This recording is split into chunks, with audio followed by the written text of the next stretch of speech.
ሰላም የፕሮግራም ተከታታዮች ዛሬ ደግሞ እነዚህን በጎች ከገዛን በኋላ አንድ በአንድ ወደ በረት ሲገቡ እያንዳንዳቸውን እናያቸዋለን። ከነዚህ ውስጥ የሚስል አለ፣ የሚያነክስ አለ፣ የሚያስነጥስ አለ፣ ፊቱ ላይ ያበጣል፣ ፈሳሽ ያለበት አለ ወይ፣ ተቅማጥ የያዘው አለ ወይ። በጎች እርባታ ላይ ብዙ ጊዜ በብዛት ስለምናመጣቸው ሲመጡ ወደ በረታችን ስናስገባ እያንዳንዳቸውን በደንብ ማየት በደንብ መከታተል አለብን። የሚያነክስ አለ ወይ፣ ምክንያቱም በጎችም የተለያየ በሽታ ይዛቸዋል። በባክቴሪያ የሚመጣ በሽታ አለ፣ በፓራሳይት የሚመጣ አለ፣ በቫይረስ የሚመጣ አለ። እነዚህ በሽታዎች ለመለየት እያንዳንዱ በግ ሲገባ ማየት አለብን። የጤናቸው ሁኔታ ከገዛናቸው በኋላ አሁን ለሚቀጥሉት 2 ቀን ታክመዋል። የሰጠናቸው ደግሞ ምንድነው አንቲባዮቲክ እና ቫይታሚን ሰጠናቸዋል። ግን ይህንን ምግብ ከሰጠን በኋላ ክትትል በደንብ ማድረግ አለብን። ሕክምናው በቀጣይነት በጣም የታመሙ ካሉ ለሚቀጥለው 5 ቀን የምናክማቸው አሉ። ስለዚህ ያ ነገር እንዲቀጥል የታመመ የት ሆኖ ምግብ ያልተመቸው የት ሆኖ፣ በተለይ ምግብ ላይ ብዙ ጊዜ ምን መሆን አለበት፣ የለመዱትን ምግብ ከዛ ከቦታው ላይ ስናመጣ ወደዚህ ስናመጣቸው የምግብ መቀየር ከፍተኛ የሆነ ቁርጠት፣ ህመም ሊያመጣባቸው ስለሚችል ጥንቃቄ ማድረግ አለብን። አሁን ይህም በግ እስኪዩት፣ ሰውነቱ፣ ጥራቱ፣ ቆዳው፣ ፊቱ ላይ ምንም አይነት ቁስል የለም። አይናቸው ንቁ ነው። አይናቸው ያበጣ አታዩም። የሚያስነጥሱ አታዩም። አፉ ላይ ኦርፍ እንደ ፖክስ ያሉ ነገሮችን አታዩም። እነዚህ በሽታዎች በተለያየ ጊዜ ነግሬያቸዋለሁ። ፓስቶሮሲስ አታዩም። ምክንያቱም በጎቹ ንቁ ናቸው። ደረታቸው ላይ እብጠት የለም። ፊታቸው ላይ እብጠት የለም። አይናቸው ላይ እብጠት የለም። ተቅማጥ ያለባቸው የሉም። ስለዚህ እነዚህም በጎች ስንገዛ እድሜያቸውን ያደረግነው ምንድን ነው? የመጀመሪያው እድሜ ከ8 ወር እስከ 1 ዓመት ከ8 ወር የሆኑ ቢያንስ 2 ዓመት የደረሱም መግዛት መቻል አለብን። አሁን 8 ወር ያልኩት ምንድን ነው? አብረው ከኛ ጋር የሚያድጉ ነው።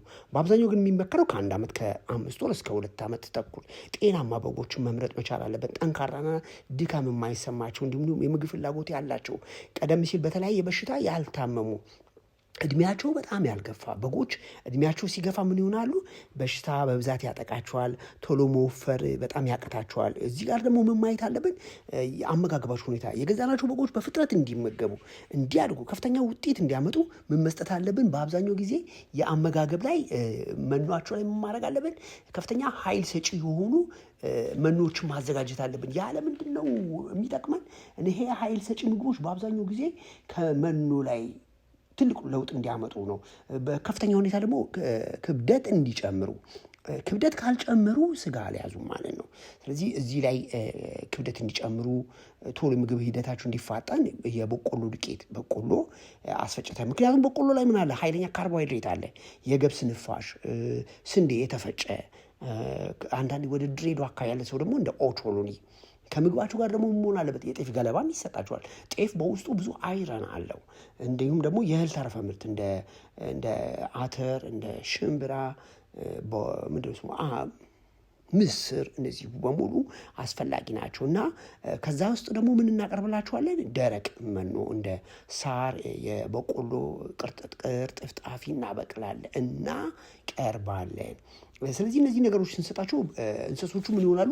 ቶሎ ኪሎ ያመጣሉ፣ ቶሎ ይለወጣሉ እና መንገዛቸው አንድ በአንድ ማየት አለብን። እዚህ ላይ ጤናማ ያልሆነ እንቅስቃሴ የሚያሳይ፣ ያተነፋፈስ ስርዓቱ ጥሩ ያልሆነ፣ የሚያስለው፣ የሚያስነጥሰው በደንብ ማየት አለብን። የቀን የበጎች አመጋገብን ስናይ ኮንሴንትሬትድ የሆኑ ምግቦችን በደንብ መስጠት አለብን፣ ከ300 እስከ 400። ምክንያቱም እነዚህ በጣም ኃይል ሰጪ ናቸው። ደረቅ ሳር ከ1 ኪሎ እስከ 1.5 ኪሎ ግራም፣ ንጹህ ውሃ በየቀኑ ማቅም፣ በማዕድን የበለጸጉ፣ ብዙ ጊዜ በማዕድን የበለጸጉ ስንልኛ ምንድን ነው? ኖራውን በጣም ብዙ በማዕድን የበለጸገ ነው። ከዛ ተጨማሪ ምንድን ነው? ጨው፣ የሚላሰው ጨው በጣም ያስፈልጋቸዋል። በማዕድን የበለጸገ ማለት ምንድን ነው? በውስጡ ብዙ አይረን ያለው። ለምሳሌ የበጎቹን መኖ ስንገዛ የተፈጨ የበሬ አጥንት፣ የተፈጨ የበሬ አሳ ያላቸው ከዛ ጋር የተቀላቀሉ መሆን አለባቸው። የመኖ አሰጣጥ በቀን የመጀመሪያ ጊዜ እንደገቡ በቀን 3 እናበላለን። ከዛ በኋላ ግን ጠዋትና ማታ ብቻ እያበላን፣ በተለይ የማታው ፕሮግራም ላይ መሆን አለበት። ረዥም ጊዜ ነው እነሱ ሳይበሉ የሚውሉት። ስለዚህ አሁን ሳይ የነበረው ምንድን ነው? እንስሶቹ ጤናማ ናቸው ወይ? ጤናማ አይደሉም? የአመጋገባቸው ሁኔታ የተመቸዋለ ወይ? ፊዚካል ለውጥ አላቸው ወይ? ከ3 እስከ 5 ቀን ውስጥ ቀስ እያለ አዲስ ምግቦችን በደንብ ማስጀመር፣ በተለይ ከፍተኛ ኃይል ሰጪ ሆኑ። እዛ ውስጥ ደግሞ ሆዱ የተነፋ አለ፣ ምግብ አልበረክት ያለው አለ፣ ሆዱ ተነፍቶ ምግብ አይነት ከፍተኛ የጋዝ ክምችት የተሰማው ካለ እያንዳንዳቸውን እየዳሰስን እየነካን ላታቸውን ከፍ እያደረግን እርጥበት አላቸው ተቅማጥ አላቸው። ምክንያቱም ሲመጡ የውሃ ብክለት ውሃው ላይ መቻቸው ይችላል። ውሃው አልታከመም ወይ ንጹህ አልጠጡም ወይ በደንብ ማየት አለብን። በተለይ እዚህ ላይ ስንመግባቸው ሁል ጊዜ በጎች ላይ ክብደት እንዲጨምሩ የምንሰጣቸው የተለያዩ አመጋገቦች አሉ። እነዚህ ክብደት እንዲጨምሩ የምንሰጣቸው አመጋገቦች ምንድን ናቸው? ከኛ ስራ ጋር አብረው ተያይዘው ቶሎ ክብደት እንዲያመጡልን ከምናደርግበት ነገሮች አንዱና የመጀመሪያው ነው። ስለዚህ እዛ ላይ በጣም ማተኮር አለብን እና ተጨማሪ ደግሞ በጎች የተለያየ የጤና ችግር በኢንፌክሽን አማካኝነት በሽታዎች እንዳይመጡ፣ በፓራሳይት አማካኝነት በሽታዎች እንዳይመጡ፣ በባክቴሪያ አማካኝነት በሽታዎች እንዳይመጡ እንዲሁም ደግሞ በቫይረስ የሚመጡ በሽታዎች ካሉ በጣም ልንጠነቀቅ ይገባል።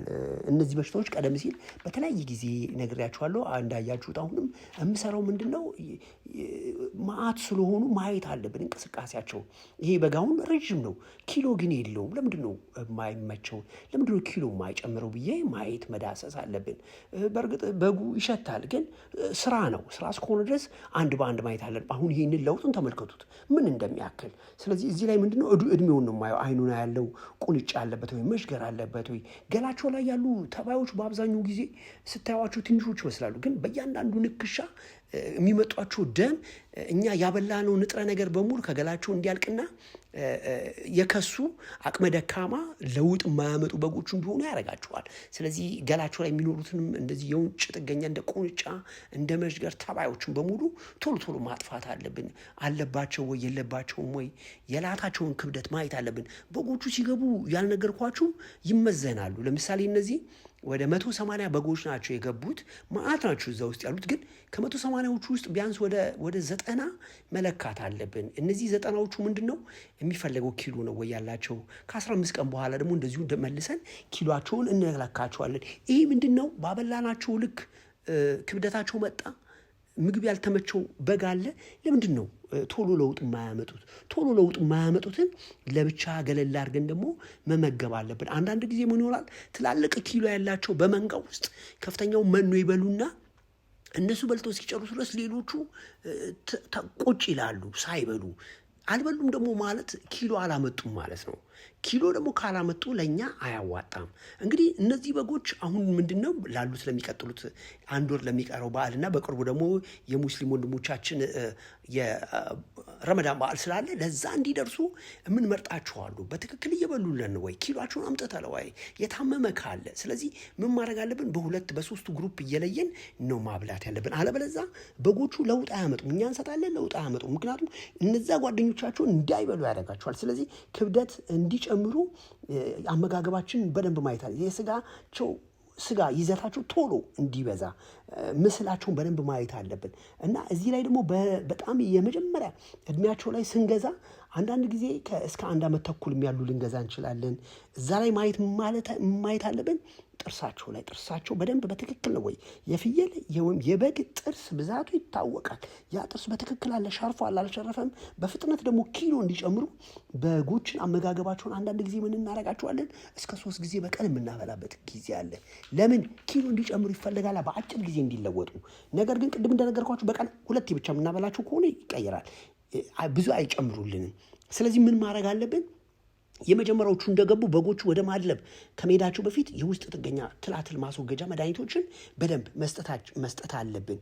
ያ የትላትል ማስወገጃ ምንድነው? ጉበታቸው ላይ፣ ሳምባ ላይ፣ ኮላሊት ላይ ቴፖርሞች አሉ፣ ራውንድ ወርም፣ እንዲ አስካሪስ፣ በጣም ብዙ ፓራሳይቶች አሉ። እነዚህ ፓራሳይቶች ጥሬ ስጋ በምንበላበት ወቅት ወደ ሰው በቀላሉ ይተላለፋሉ። ስለዚህ ደንበኞች ጥሬ ስጋን በልተው ጥሬ ስጋ አይመከርም በመሰረቱ።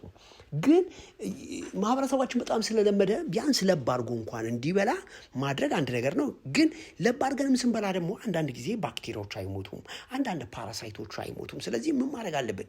በህይወት እያሉ የዚህን የፓራሳይት ማስወገጃ መድኃኒቶችን መስጠት አለብን። ቴኒኩሊስ አስካሪስ ያጠቃቸዋል። ማአት የፓራሳይት አይነቶች አሉ፣ ቅድም ያልገለጽኳቸው በሌላ ጊዜ የምንገልጽላችሁ ወደፊትም የምናደርገው። ስለዚህ ኃይል ሰጪ ምግቦችን ቅድም እንደነገርኳችሁ በደንብ መስጠት፣ የበቆሎ ገብስ፣ ስንዴ፣ እነዚህ ፕሮቲን ነገሮችን በደንብ መስጠት፣ እንደ ተልባ፣ እንደ ጥፍጥሬ፣ እንደ አትክልት በማዕድን የበለጸጉ ቅድም እንዳልኳችሁ በደንብ መስጠት በጎቻችን በጊዜ በሰዓት በወቅቱ እንዲለወጡ ያደርጋል። አሁን እዚህ ላይ ለውጥ ብዙ አናይባችሁም። በክፍል 2 በደንብ ይዤላችሁ ቀርባለሁ። እዚህ ላይ ምንድነው እንደገቡ ስለሆነ ያላችሁን ፊዚካል አሁን እንድናይና በሚቀጥለው በቁጥር 2 ደግሞ ይዤላችሁ ስቀርብ ፊዚካላችሁን እንድታዩ ነው። ስለዚህ እነዚህ በጎች እንደነገርኳችሁ ከገቡ በሚቀጥሉት 7 ቀን እንዲህ አካባቢ ሆኗቸዋል። የበጎችን አመጋገብ በደንብ እንዲደልቡልን ደረቅ ሳር ምን መስጠት አለብን? ቅድም እንደነገርኳችሁ ኃይል ሰጪ ምግቦችን በተለይ በቀን ደግሞ እስከ 300 ግራም የሚደርሱ ክብደታችሁ ቶሎ እንዲጨምሩልን መስጠት አለብን። እዚህ ላይ 2 የማደለብ ሂደት አለ። መጀመሪያ የማደለብ ሂደትና ሁለተኛ የማደለብ ሂደት ብለን ከፋፍለን ነው የምናያቸው። ይሄ የሁለተኛ የማደለብ ሂደት በአንድ ጊዜ በሰውነታቸው ውስጥ ከፍተኛ የስብ ክምችት እንዲፈጥሩ እናያለን። እዚህ ጋር በጎቹን ስናያቸው ምን ያደርጋሉ? እያመነዝሁ ሲያመነዝሁ ምን ይላሉ? ምግባቸውን መልሰው መላልሰው ሲፈጩት ወደ ኢነርጂ፣ ወደ ጉልበት፣ ወደ ኃይል እና ወደ ኪሎ ይመጣሉ። ስለዚህ በጎቻችን ምን ማድረግ አለብን? ምግባቸውን ካበላን በኋላ ቤታቸውን ዘግተን ራሳቸው እንስሳዊ ባህሪያቸውን በአንድ ቦታ ላይ ተሰባስበው የበሉትን ምግብ እያመነዘው ኪሎ እንዲጨምሩ እና ጸጥታ በደንብ መስፈር አለበት። በተለይ ጫጫታ በሚኖርበት ወቅት በጎች ተረጋግተው አይተኙም፣ እንቅስቃሴ ያበዛሉ። እንቅስቃሴ ደግሞ ሲያበዙ ምን ይሆናል? ብዙ ኢነርጂን ያባክናሉ። ያ ነገር እንዳይሆን ቤታቸውን ዘግተን ወተን እያንዳንዱን ድምፅ መስማት መቻል አለብን። እዚህ ላይ የምናደርገው የመጀመሪያው ምግብ ምንድን ነው? ቤታችሁ ጥሩ የአየር ዝውውር ያለው መሆን አለበት። ጥሩ የአየር ዝውውር ባለ ቁጥር እቤት ውስጥ ምንም አይነት የአየር መጨናነቅ አይኖርም። ለተላላፊ በሽታ በቀላሉ በጎቻችን አይጠቁም። እነዚህ በጎች አንዳንድ ጊዜ በ3 ሳምንት ሊደርሱ ይችላሉ፣ በ1 ወር ተኩል ሊደርሱ ይችላሉ፣ እስከ 2 ወር ይደርሳሉ። ሁሉም በኩል አይደርሱም። ስለዚህ በጎችንም ስናስገባ እንደ ደንበኞቻችን ፍላጎት፣ አንዳንዶቹ ትላልቅ ይሆናሉ። አሁን እዚህ ጋር የምታዩቸው በጣም ትላልቆች ናቸው። አብዛኞቹ እድሜያቸው ከተለያየ ቦታ ላይ ተሰብስበው ነው የመጡት፣ ከተለያየ እርባታ ላይ። ስለዚህ ከተለያየ ቦታ ላይ ስናመጣቸው የመጀመሪያው የምንሰራው ምንድን ነው? ተዛማች በሽታ እንዳያጠቃቸው የሕክምና ክትትል እናደርጋለን ያልናችሁ፣ ቫይታሚኖችን እንሰጣለን ያልናችሁ፣ የውስጥ ጥገኛ መድኃኒቶችን እንሰጣለን ያልናችሁ ለዛ ነው። ብዙ ሰዎች የበጎች እርባታ እንደሚያዋጣ ይነግሩናል። ግን በበጎች እርባታ 10 በግ ይዞ 600 ሺህ ብር አተረፍኩ ይልሃል። ያ ሊመጣ አይችልም። ስንሰራ አንድን መረጃ ለማህበረሰብ ስንሰጥ መሰረት ያደረገ መረጃ ነው መስጠት ያለብን። ሰው ይጓጓል ቶሎ ለመለወጥ። ስለዚህ ስንሰጥ መረጃን መሰረት ያደረገና ሰዎችን አጓጉቶ በቀጥታ ወደ ስራ ገብተው ለሞት ለኪሳራ እና የጠበቁትን ገንዘብ ባለማግኘታቸው ሞራላቸው እንዲጎዳ ማድረግ የለብንም። ስለዚህ በጎችን እናወጣለን። ስናወጣ ግን ባለው በአካባቢው ማህበረሰብ ነው። የበግ ዋጋውን አዲስ አበባ ላይ እስከ 30 ሺህ አለ፣ 27 ሺህ አለ፣ 35 ሺህ አለ። ግን እነዚህ በጎች ከየት እንገዛቸዋለን ነው?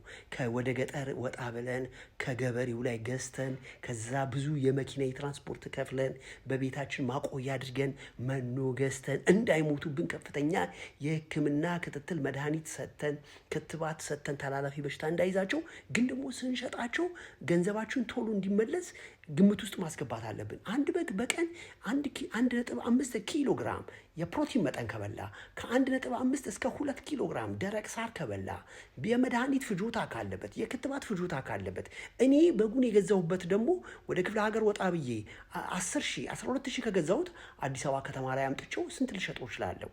ይህን ሂሳብ ውስጥ ሰርቼ 50 በጎች ከሆኑ ያሉኝ የ50 በጎችን ሂሳብ በአንድ ደምሬ ከእያንዳንዱ በግ ከ185 በግ ምን ያህል አተርፋሉ የሚለውን ስሌት መስራት አለብን እንጂ በአንድ ጊዜ ሰዎች መረጃ ላይ ይህን ያህል ብር አተረፍኩ ሲሉ ደንግጠን ወደዛ ስራ ገብተን ለኪሳራ እንዳንዳረግ ጥንቃቄ ማድረግ አለብን። ምክንያቱም ይሄ ገንዘብን ስናወጣ ሞራላችን አለ፣ ጊዜያችን አለ፣ ገንዘባችን አለ፣ ስብዕናችን አለ። ስለዚህ ስራን መስራት ስንፈልግ ወደ እኛ ማዕከል መታችሁ እኛን መረጃ ጠይቁን። ከየት አካባቢ በጎችን ብንገዛ የተሻለ እናገኛለን? ከየት አካባቢ በጎችን ብንገዛ ከተለያየ በሽታ ነፃ የሆኑ እናገኛለን? ስናመጣቸው ውስጥ ምን እንሰጣቸዋለን? ምን አይነት የአመጋገብ ሂደት እንከተላለን? የቤት አሰራራቸው ምን ይመስላል? ምን ክትባት መስጠት አለብን? እድሜያቸው ከስንት እስከ ስንት ያሉትን ነው መግዛት ያለብን። እንዲሁም ደግሞ አንድ በግ በግ ታመመ የምንለው መቼ ነው?